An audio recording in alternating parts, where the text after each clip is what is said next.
Sumikan kay DI Police mga katropa nga nakabangga og tricycle kinsa pasero namatay.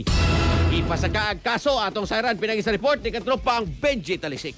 Live report. Yes, katropa Benji. Yes, salamat katapag gigit. Salamat gipasakan ang kaso ko nawa adlaw nga Lunes. Pebrero 9, 2016, pinagi sa proceedings. Batong na sa Osaka Police, kasong reckless imprudence resulting to homicide and damage to property. Ang nga doon sa piskalya. Matod ni Police Chief Master Sergeant Adrian Gagalitan sa Demiao Police Station nga karon daw na pasakan na ang maong kaso. Batong na kang Police Senior Master Sergeant Neil Bernil isa driver sa patrol car sa Hagna Police Station nga gigamit sa pasero sa tricycle nga si Marcela Nabuag.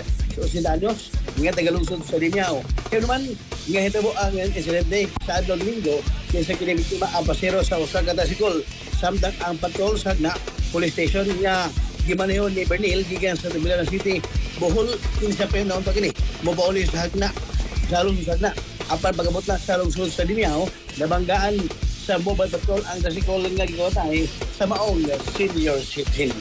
Mao ka ng report, update sa Bohol PNP kapag magkalimot yapon sa pagkaplas dunay sa Santong Herbal Oil. Maghatod direkta paglabi na katungkol ng mga panuhots klawasan, iabag mga katropa ang Santong Herbal Oil. Hinimok ko sa Yastol Incorporated, mapalit sa babasag butika sa iyong lugar.